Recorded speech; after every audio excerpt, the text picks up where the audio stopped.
My ex disappeared when I was pregnant. He came back 6 years later with a lawyer. My name is Tessa, I'm 29, and this is how I learned custody isn't always about love. I was washing dishes when the doorbell rang. Something stuck to the bottom of a cereal bowl that wouldn't come off no matter how hard I scrubbed. My daughter Lucy was at the kitchen table, her tongue poking out in concentration as she colored a picture of a butterfly. The purple crayon had broken in half, and she was trying to piece it back together like it might magically work again. "Mommy, can you fix this?" she asked, holding up the crayon fragments. "In a minute, sweetheart." The doorbell rang again, more insistent this time. I dried my hands on the dish towel, wondering who could be visiting at 9 in the morning on a Tuesday. Lucy's school didn't start for another hour, and my neighbor Janet usually knocked instead of using the bell. Through the peephole, I saw a man in an expensive-looking suit holding a briefcase.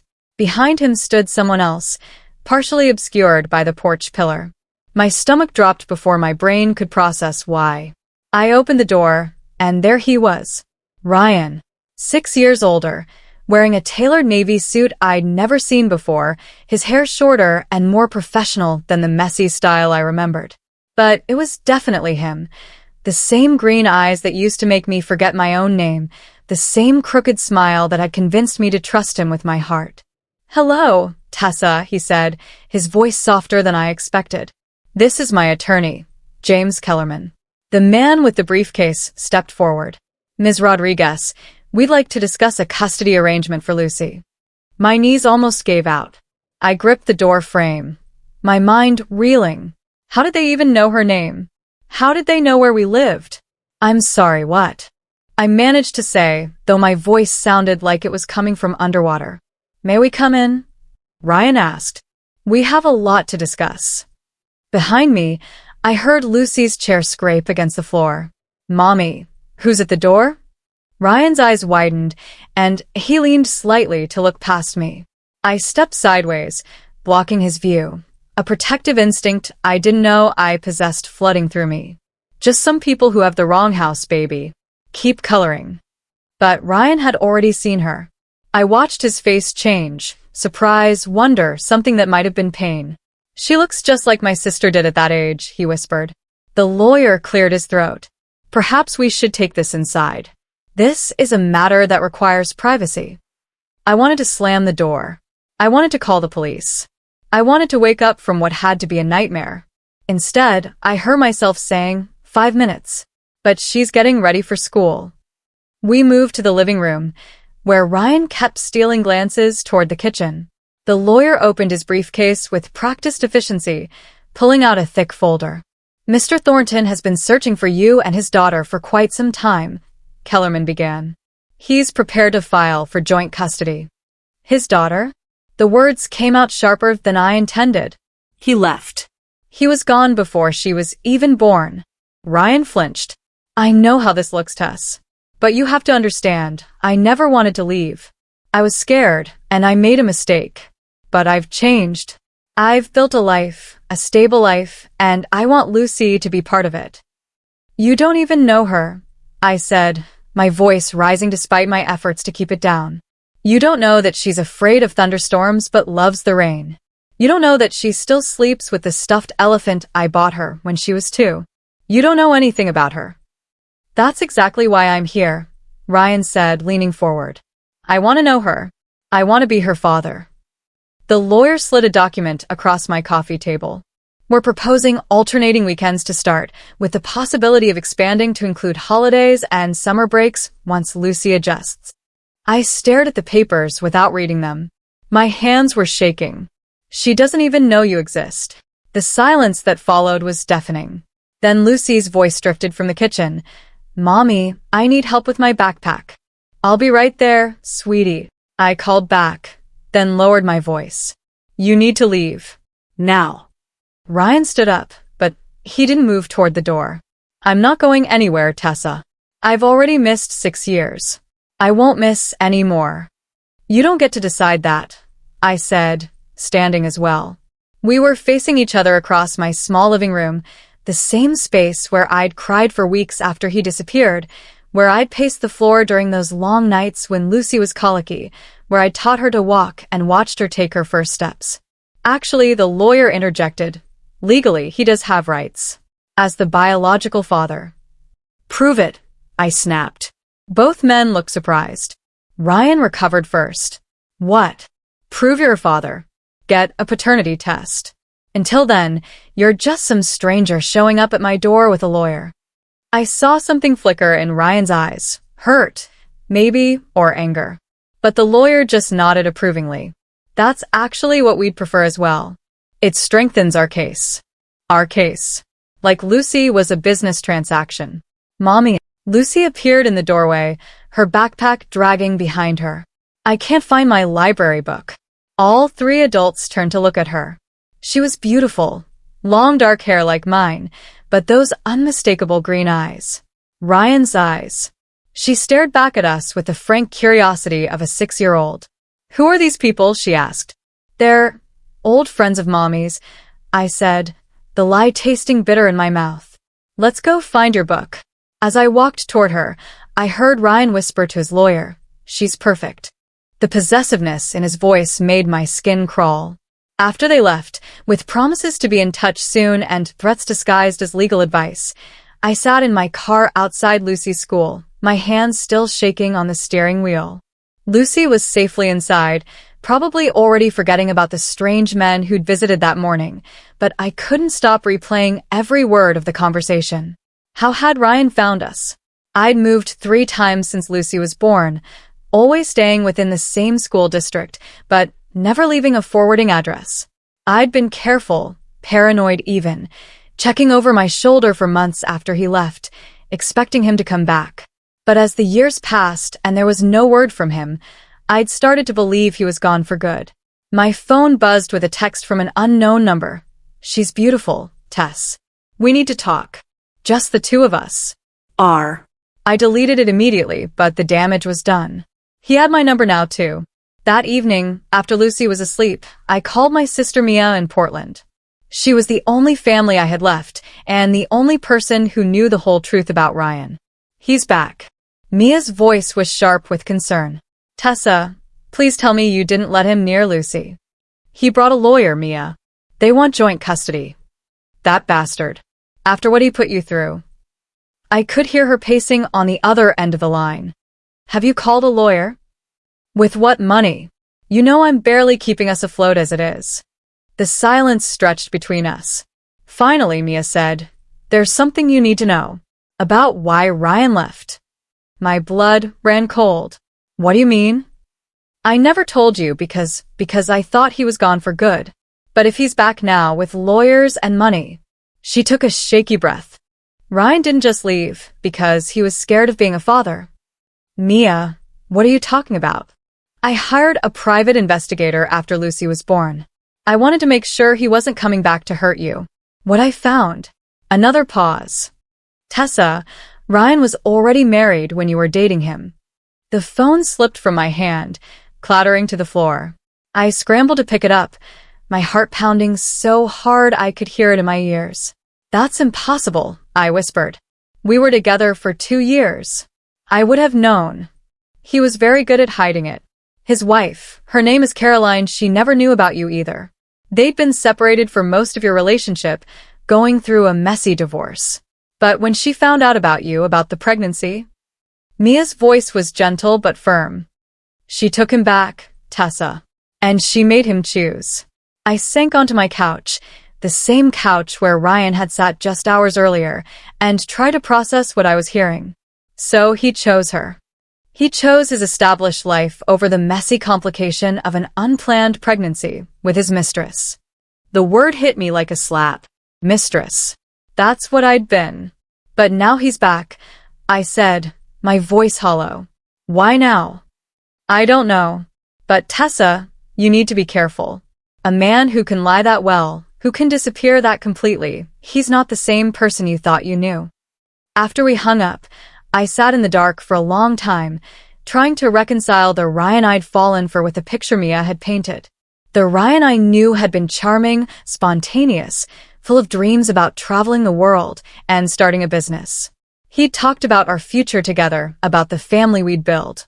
Had any of it been real? The next morning, I was making coffee when my phone rang. Unknown number again.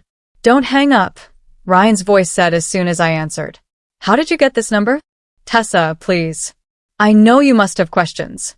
I know this is confusing and scary, but were you married? The question burst out of me before I could stop it. Silence. Were you married when we were together? I pressed. It's complicated, he said finally. It's really not. Either you were or you weren't. Another long pause. Yes. But Caroline and I were separated. We'd been separated for over a year when I met you. But you went back to her. She was pregnant too. The words hit me like a physical blow. I had to grip the counter to stay upright. What? She found out she was pregnant right after she found out about you. And she said she'd only stay if I proved I was committed to our marriage. That meant cutting all ties with you. So you had to choose between two pregnant women. My voice was eerily calm. And you chose her. Tessa, I was 23 years old. I was terrified and confused and... Don't. I cut him off. Don't you dare make excuses. You abandoned me when I needed you most. You let me believe you just stopped loving me. I never stopped loving you. The words hung in the air between us. Part of me, the young, heartbroken girl who'd spent months wondering what she'd done wrong, wanted to believe him. But the mother in me, the woman who'd held her daughter through nightmares and fever and scraped knees, knew better. If that's true, I said, then you're even more of a coward than I thought. I hung up and immediately blocked the number. But Ryan wasn't done. That afternoon, as I was picking Lucy up from school, I saw him waiting by the playground fence. He was alone this time, wearing jeans and a casual shirt that made him look more like the man I remembered. I just want to see her, he said as I approached with Lucy's hand firmly in mine. Just for a minute. Lucy looked up at him with curious eyes. You're the man from our house yesterday. Ryan's face lit up. That's right. I'm an old friend of your mom's. What's your name? Lucy asked, displaying the bold curiosity that both charmed and terrified me on a daily basis. Ryan glanced at me, seeking permission. I wanted to grab Lucy and run, but we were in public, surrounded by other parents and children. I couldn't make a scene. My name is Ryan, he said, crouching down to Lucy's level. That's a nice name, Lucy said seriously. I'm Lucy Elena Rodriguez. Elena, Ryan repeated, and I saw recognition in his eyes. My middle name. I'd given it to Lucy as her middle name too. Do you want to see my drawing? Lucy asked, already digging in her backpack. I made it in art class today. She pulled out a piece of construction paper with a crayon drawing of our family, me, her, and our cat Whiskers, all standing in front of our little house. Ryan studied it with the intensity of someone viewing a masterpiece. This is incredible, Lucy. You're a real artist. Lucy beamed under the praise. Mommy says I get my creativity from my daddy, but I don't have a daddy. The words were said with the matter-of-fact innocence of a child, but they hit both Ryan and me like bullets. I watched his face crumble, saw the guilt and regret wash over his features. Everyone has a daddy, sweetheart, he said gently. Sometimes they just live far away. Is that where my daddy lives? Far away. I couldn't breathe. This was not a conversation I was prepared to have in the middle of a school parking lot. We should go, I said, my voice strained. Lucy has dance class. I don't have dance today, Mommy, Lucy corrected. That's tomorrow. Ryan stood up, his eyes never leaving Lucy's face. Maybe we could all get ice cream? I'd love to hear more about your drawings. Can we, Mommy? Please. Lucy was bouncing on her toes, excited by the prospect of ice cream with a new friend. Every instinct I had screamed no. But looking at my daughter's hopeful face, at Ryan's careful expression, I realized this moment was inevitable. If he was serious about pursuing custody, and the lawyer suggested he was, then Lucy was going to find out the truth eventually. Maybe it was better coming from me, in a controlled environment, than in some sterile courtroom. Okay, I said quietly. One ice cream. We went to the small shop downtown that Lucy loved, the one with the hand-painted signs and mismatched furniture. Lucy chattered excitedly about school, her friends, her favorite books, while Ryan listened with rapt attention, asking questions and laughing at her jokes. Watching them together was surreal. I could see similarities I'd never noticed before, the way they both tilted their heads when they were thinking, the animated way they told stories. It was like looking at a glimpse of an alternate life, one where Ryan had stayed, where Lucy had grown up with both parents. "Can I ask you something?" Lucy said to Ryan as she worked on her chocolate chip ice cream. "Of course. Are you going to be my daddy?" The question came out of nowhere, delivered with the startling directness that only children possess. Ryan nearly choked on his coffee, and I felt my heart stop. "Lucy, honey," I started, but she wasn't finished. "Because Jenny at school, her mommy got a new daddy last year, and now she has two daddies. One who lives far away, and one who lives with her." "Is that what's happening?" Ryan looked at me helplessly. We were in uncharted territory, and there was no guidebook for this conversation. "It's complicated, sweetheart," I said finally. "Ryan and I need to talk about some grown-up things first." "But he could be my daddy if he wanted to, right?" Lucy persisted. "I mean, I'm pretty great. I can ride a bike, and I know all my letters, and I only had one accident last month." Ryan laughed despite everything, a sound that was half joy and half heartbreak. "You are definitely pretty great, Lucy. Any daddy would be lucky to have you." That night, after Lucy was asleep, I found myself staring at the legal documents Ryan's lawyer had left behind. I still hadn't read them thoroughly, but the letterhead alone was intimidating, some fancy firm in the financial district with more names than I could count. My phone buzzed with another text from another unknown number. "Thank you for today. She's amazing, Tess. Just like her mother. We need to figure this out. For her sake. R."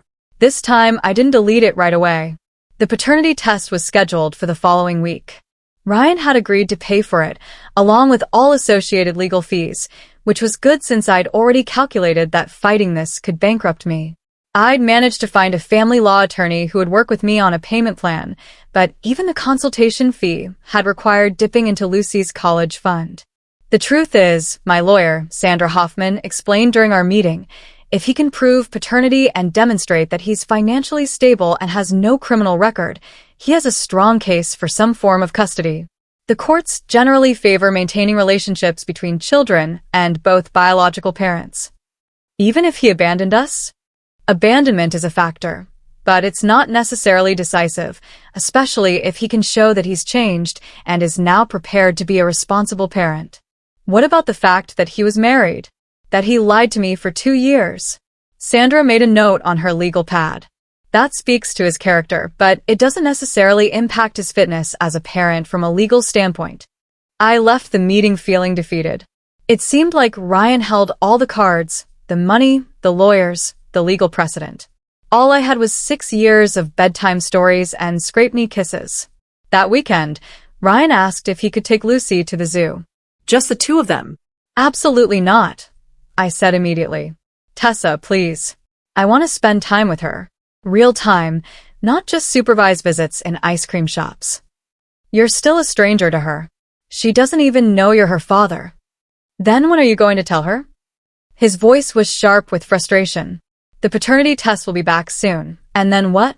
You keep pretending I'm just some family friend? He was right, and I hated him for it. Lucy had been asking questions about Ryan since our ice cream outing. When was he coming over again? Could he come to her school play? Did he have any pets?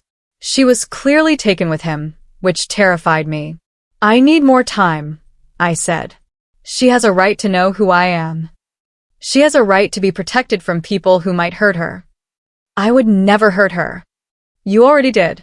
The day you walked away from us. The conversation ended there, but the tension between us was escalating. I could feel him getting impatient with my careful boundaries, with my refusal to simply hand over access to the daughter he'd abandoned. 3 days later, the paternity results came back. 99.9% probability that Ryan was Lucy's biological father. I stared at the document for a long time, even though I'd never really doubted it. Lucy had his eyes, his mannerisms, his quick wit. but seeing it in black and white made it real in a way that terrified me. That evening, I sat Lucy down for the hardest conversation of my life. "Remember Ryan, the man we've been seeing lately?" I began. "Uh-huh." Lucy was only half listening, focused on arranging her collection of stuffed animals in some elaborate configuration. "Well, there's something important I need to tell you about him." Something in my tone must have caught her attention because she looked up, her green eyes serious. "What is it, Mommy?" He's your daddy, sweetheart." Lucy blinked at me. "My daddy? My real daddy." "Yes, baby. Your real daddy." She was quiet for a long moment, processing this information with the gravity of someone much older than 6. "Where has he been?" she asked finally. It was the question I'd been dreading. How do you explain abandonment to a child? How do you tell your daughter that her father chose someone else over her? "He had to go away for a while," I said carefully.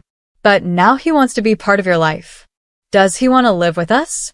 "No, sweetheart." "Mommy and Daddy won't be living together. But he wants to spend time with you, to get to know you better." Lucy nodded solemnly, as if this made perfect sense to her 6-year-old logic. "Can I call him Daddy now?" The question broke my heart and mended it at the same time. "If you want to, baby. If that feels right to you." That night, Lucy called Ryan herself. She'd memorized his number from hearing me dial it, and she wanted to share the news that she knew he was her daddy now. I listened to her half of the conversation from the kitchen, my heart in my throat. "Hi, Ryan. It's Lucy. Mommy told me you're my daddy." "I know, I'm excited too. Can you come see my room? I have a fish. His name is Bubbles." When she hung up, she was glowing with happiness. "Daddy's coming over tomorrow after school to see Bubbles." And just like that, everything changed. Ryan threw himself into fatherhood with an intensity that was both admirable and overwhelming. He showed up to Lucy's soccer games, her school performances, her doctor's appointments. He bought her books and toys and clothes, always asking my permission first, but clearly struggling with having to ask at all. Lucy blossomed under the attention. She started talking about my daddy to anyone who would listen, proudly showing off the pictures they took together, the little gifts he brought her. But I could see the calculation behind Ryan's devotion. Every interaction was documented with photos that I knew were going straight to his lawyer. Every gift came with a receipt. He was building a case, brick by brick, and using Lucy's affection as mortar. The realization hit me one evening when he arrived for what was supposed to be a casual dinner. Instead of his usual casual clothes, he was wearing a suit, and there was something different about his demeanor, more formal, more distant. "We need to talk," he said after Lucy had gone to bed. I followed him to the living room, my stomach churning with dread. "I've been patient, Tessa. I've tried to do this the easy way, to work with you to establish a relationship with Lucy. But I can't keep living in limbo." "What are you saying?" "I'm filing for joint custody. 50-50. Alternating weeks." The words hit me like a physical blow.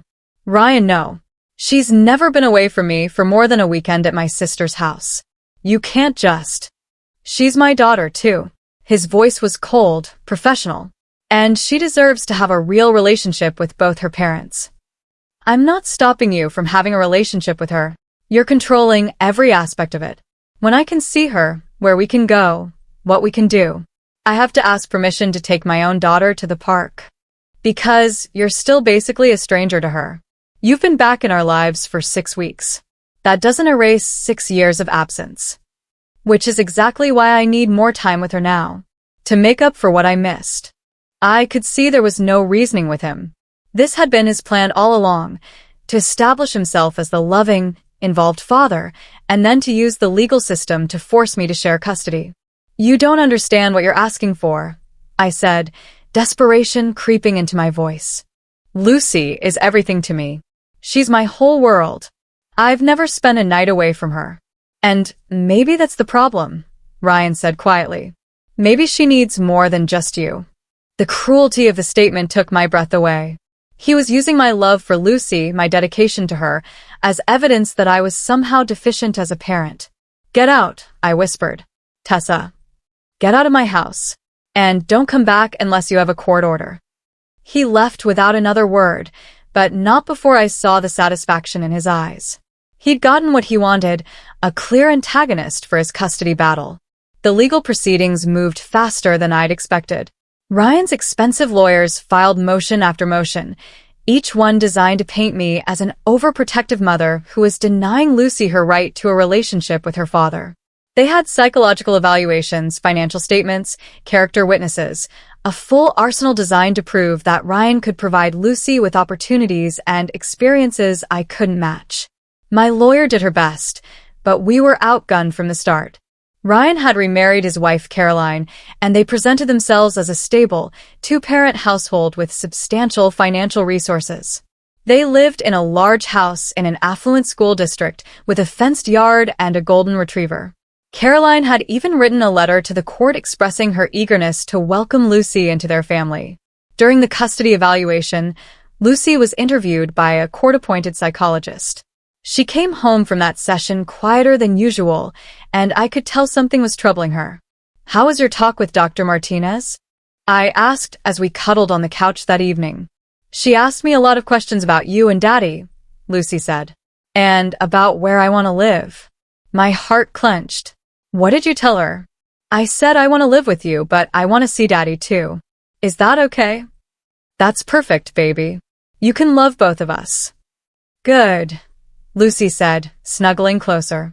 "Because I told her that you take better care of me when I'm sick, but Daddy is more fun at the playground." Out of the mouths of babes. Even at 6 years old, Lucy had figured out what the adults in her life were struggling with, that love isn't finite, that she could have relationships with both her parents without it diminishing either one. But the court system wasn't interested in a 6-year-old's wisdom about love. They were interested in facts, evidence, and legal precedents. The day of the final hearing, I sat in the courtroom watching Ryan present his case with cool professionalism. He testified about his stable marriage, his successful business, his commitment to being an involved father. He spoke about the importance of Lucy having male role model, of expanding her horizons beyond what he called my limited resources. When it was my turn to testify, I tried to explain what those 6 years had meant. The sleepless nights when Lucy was teething, the way she still crawled into my bed during thunderstorms, the elaborate stories we made up together during our evening walks. I tried to convey that parenting wasn't just about providing opportunities, it was about showing up, day after day, through the mundane and the magical moments alike. But I could see in the judge's face that my words were being weighed against Ryan's financial statements and character references.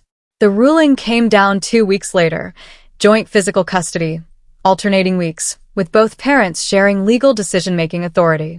I was awarded primary residence only because Lucy was already enrolled in school in my district, but even that felt like a hollow victory. Starting the following month, Lucy would spend half her life in a house with people she barely knew. The night before Lucy's first week with Ryan, I helped her pack a suitcase, a strange, surreal experience that felt like preparing for the end of the world. "Are you sad, Mommy?" Lucy asked as I folded her favorite pajamas. "A little bit," I admitted. "I'm going to miss you while you're at Daddy's house. But I'll be back," she said matter-of-factly. "It's just for a week." "You're right, baby. Just for a week." But as I tucked her into bed that night, I couldn't shake the feeling that this was the last time our bedtime routine would be the same. Tomorrow, she'd start building new routines, new memories, new relationships that I wouldn't be part of. Ryan picked her up the next morning, along with Caroline, who I was meeting for the first time. She was prettier than I'd expected, with soft blonde hair and kind eyes that seemed genuinely warm when she looked at Lucy. "We're so excited to have you stay with us," Caroline told Lucy, who was clutching her stuffed elephant nervously. "You'll have your own room," Ryan added, "with a window that looks out over the garden." Lucy nodded solemnly, then turned to me. "Bye, Mommy. I love you." "I love you too, baby. So much." I watched them drive away from my living room window, Lucy's small face peering back at me from the car seat. Then I went to her empty bedroom and cried harder than I had since the day Ryan first disappeared. That week crawled by. I found myself calling Lucy every evening, just to hear her voice, to make sure she was okay. She always sounded happy, excited about the new toys Caroline had bought her, thrilled about the swimming pool in their backyard, full of stories about their golden retriever, Max. "He's so fluffy, Mommy," she gushed during one call. "And he knows how to shake hands." I tried to sound enthusiastic, but each happy story felt like a small knife in my chest. They were giving her experiences I couldn't provide, showering her with attention and resources that made my modest offerings pale in comparison. When I picked her up the following Sunday, Lucy was different. Not dramatically, but in small ways that broke my heart. She used words I hadn't taught her, referenced TV shows we didn't watch, talked casually about people I'd never met. "Caroline makes really good pancakes," she told me as we drove home. "She puts chocolate chips in them and makes them into shapes." "That sounds delicious," I said, making a mental note to buy chocolate chips. "And Daddy read me 3 stories last night because he said he missed 6 years of bedtime stories and he has to catch up." The comment was innocent, but it stung. Ryan was turning his absence into a reason for special treatment, making Lucy feel like she was helping him heal from his own choices. Over the following months, I watched my daughter adapt to her new reality with the resilience that children possess, but that never fails to amaze adults. She developed different vocabularies for different houses, different expectations for different parents. With me, she was still my baby who needed help brushing her teeth and sometimes crawled into my bed after bad dreams.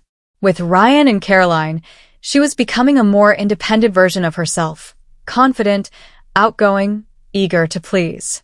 The hardest part was watching her form genuine bonds with them. It would have been easier if she'd been miserable at Ryan's house, if she'd cried and begged to come home. But she didn't. She thrived there, in ways that forced me to confront uncomfortable truths about my own limitations as a single parent. But I also started to notice other things. Lucy began having trouble sleeping on the nights she transitioned between houses. She developed a stutter that the speech therapist said was common in children experiencing stress. She started asking questions about why families had to be split up, why some kids got to live with both parents and others didn't. "It's not fair," she said one evening, about 3 months into the new arrangement.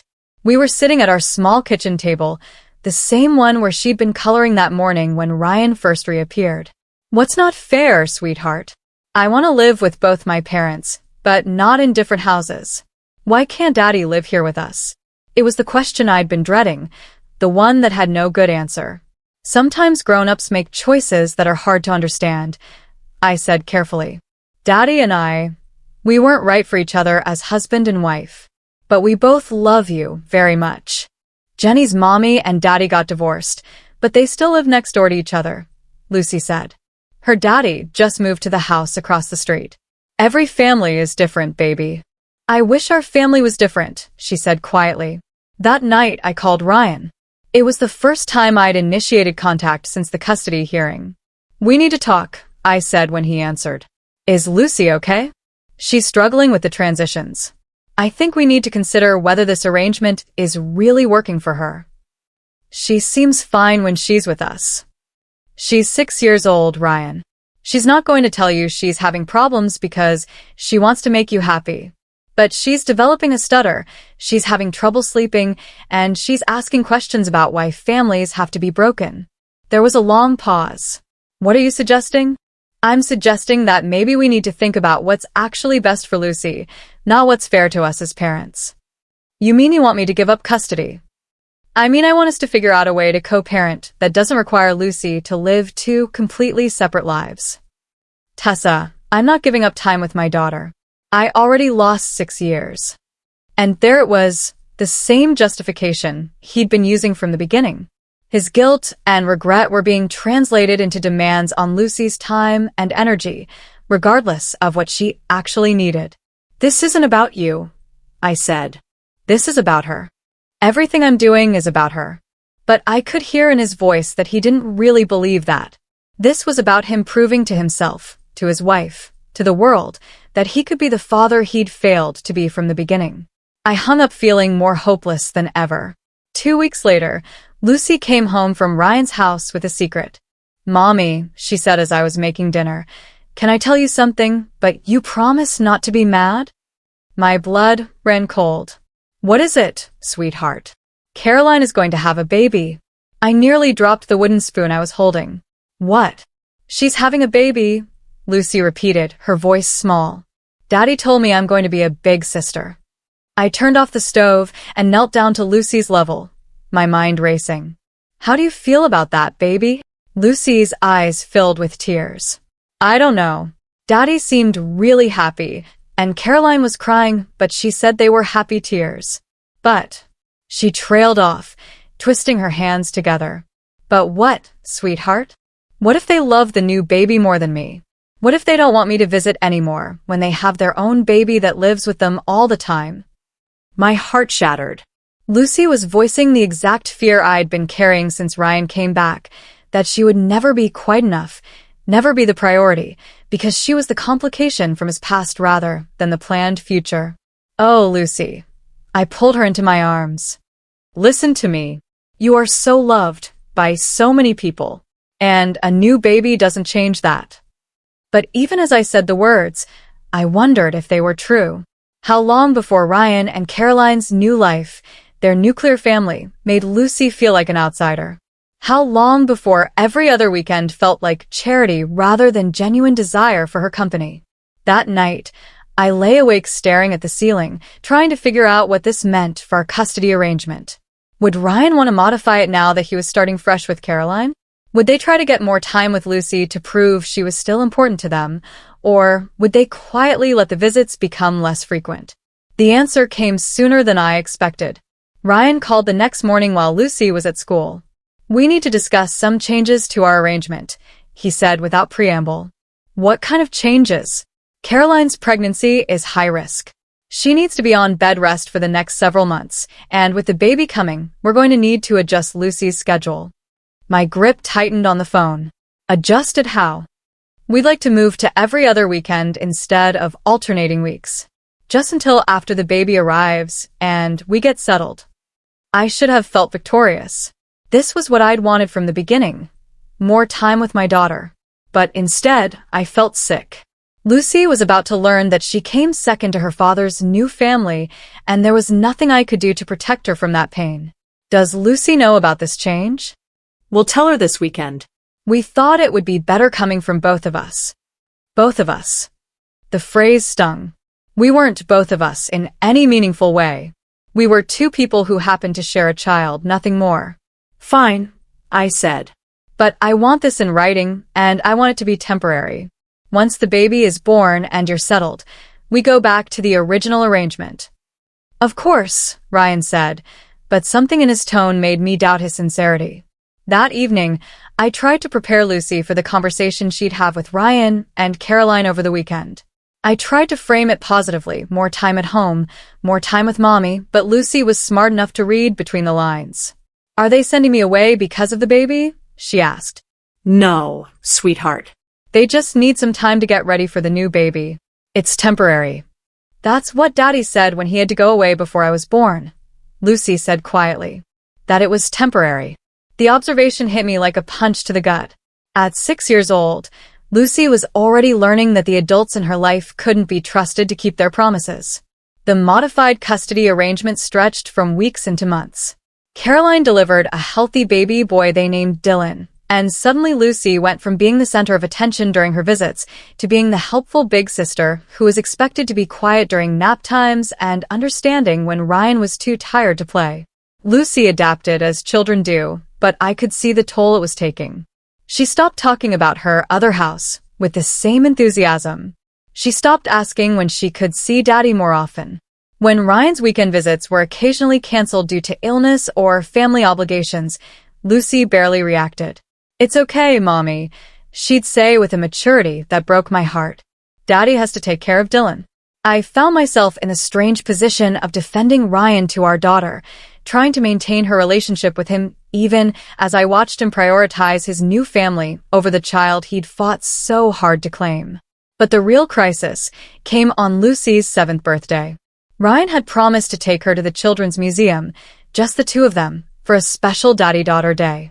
Lucy had been looking forward to it for weeks, talking about which exhibits she wanted to show him, planning what they'd have for lunch in the museum cafe. The morning of her birthday, Ryan called. I'm so sorry, but we can't make it today. Dylan has an ear infection, and Caroline needs me here. I watched Lucy's face crumble as I relayed the message. She didn't cry, didn't throw a tantrum. She just nodded and said, "Maybe next time." But there was something different in her eyes, a resignation that scared me more than tears would have. That afternoon, as we celebrated with just the two of us and a homemade cake, Lucy said something that stopped me cold. "Mommy, do you think Daddy wishes I was never born?" "Lucy, no. Why would you say that?" "Because his life would be easier without me. He could just have his real family with Caroline and Dylan." I pulled her onto my lap, this beautiful, perceptive child who was learning lessons about love and priority that no 7-year-old should have to understand. "You are his real family," I said firmly. "You are his daughter, and you always will be. Sometimes adults make mistakes, but that doesn't mean they don't love you." "Then why does he always pick them over me?" It was a question I couldn't answer without destroying what little relationship she had left with her father.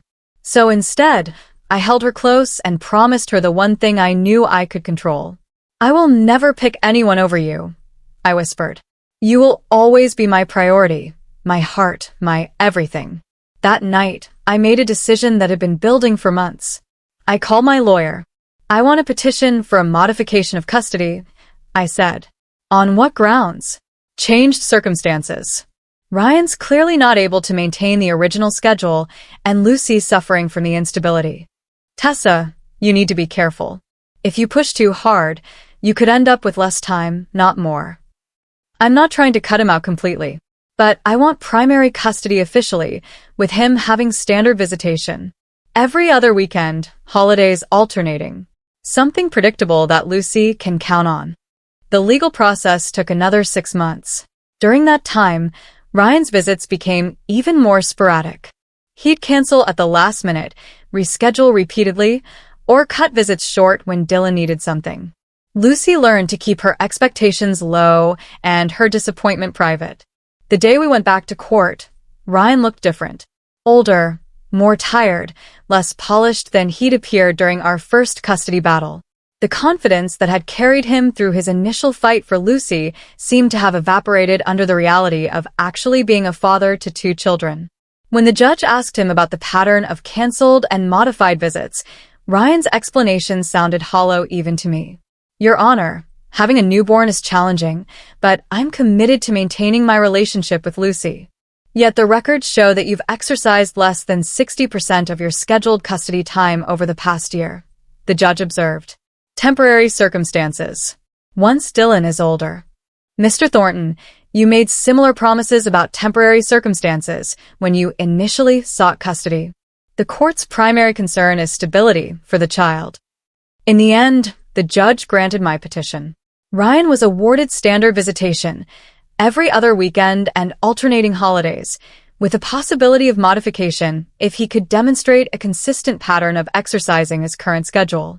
As we left the courthouse, Ryan caught up with me in the parking lot. "This isn't what I wanted," he said. "What you wanted was to ease your guilt," I replied. "But parenting isn't about what makes you feel better. It's about showing up consistently, even when it's inconvenient." "You think I don't love her?" "I think you love the idea of her. I think you love being able to say you're a father. But love isn't a feeling, Ryan. It's a choice you make every single day." He started to respond, then stopped. For a moment, I saw a flicker of the man I'd once loved. Vulnerable, uncertain, human. "I messed up," he said quietly. "With you, with her. I keep trying to fix it, but I just make it worse." You can't fix the past, but you can still choose to be present for her future. Just be realistic about what that looks like. 3 months later, Ryan's visits had settled into a predictable rhythm. Every other Saturday, he'd pick Lucy up at 10 and bring her back by 6. No more overnight stays, no more disrupted routines, no more broken promises. Lucy began to relax into the consistency, though she remained guarded in her expectations. I was folding laundry one evening when she made an observation that surprised me. "I think Daddy loves Dylan more than me," she said matter-of-factly, not looking up from her coloring book. "What makes you say that?"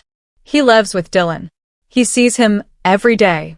He probably reads him stories and helps him with his bottles and stuff. That's true, I said carefully. But that doesn't mean he loves Dylan more. It just means his life is set up differently. Lucy considered this. Do you think he wishes he lived with me every day too? It was another question I couldn't answer honestly without causing more pain. The truth was, I didn't think Ryan had ever really wanted the daily responsibility of parenting. He'd wanted the title, the relationship, the experience of being a father. But the mundane reality, the school pickups, the homework battles, the middle-of-the-night fevers, had never truly appealed to him. I think your daddy loves you very much, I said finally. But I also think he's learning that being a parent is different than he expected. Yeah, Lucy said, and went back to her coloring. Now, a year later, our life has found a new equilibrium. Lucy sees Ryan every other weekend, and while their relationship isn't the fairy tale reunion he'd probably envisioned, it's stable and predictable.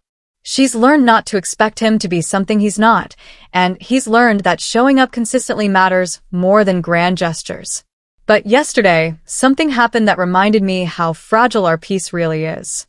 Lucy came home from her weekend visit with an envelope addressed to me. Inside was a letter from Caroline, written in careful handwriting on expensive stationery. Dear Tessa, it began, I hope you won't mind me reaching out directly. I've been thinking a lot about Lucy lately, and I wanted you to know that she's welcome in our home anytime. I know things have been complicated between you and Ryan, but I've grown to love Lucy as if she were my own daughter. If you're ever willing to consider it, I'd like to discuss the possibility of Lucy spending more time with us, maybe some weeknights, or longer stretches during summer vacation. I think it would be good for her to have more stability in our routine, and it would help her bond with Dylan as they grow up together. I read the letter 3 times, my hands shaking slightly. Caroline was kind, well-intentioned, and completely naive about what she was asking. She wanted Lucy to become part of their nuclear family, to fill the role of big sister in their perfectly planned life. But what she didn't understand was that Lucy already had a family. She had me, she had our routines, our traditions, our shared history. She didn't need to be absorbed into someone else's vision of what family should look like. The letter was still in my hands when Lucy found me sitting at the kitchen table. What's that, Mommy? Just some paperwork, sweetheart. From Daddy's house? I looked at my daughter, this beautiful, resilient child who'd already navigated more family complexity than most adults ever face, and made a decision. Lucy, how do you feel about the way things are now? With visiting Daddy every other weekend? She climbed into the chair across from me, her expression serious. I like it. I know when I'm going, and when I'm coming home. And I don't have to worry about forgetting my stuffed animals at the wrong house anymore. Do you ever wish you could spend more time there? Lucy tilted her head, considering. Sometimes. But then I think about missing our movie nights, or not being here when you need help with dinner, and I don't want to miss that stuff. What if Caroline asked you to spend more time at their house? Like maybe some school nights or longer visits? Did she ask that? I showed her the letter, reading the relevant parts aloud. Lucy listened thoughtfully, her brow furrowed in concentration. I like Caroline, she said finally.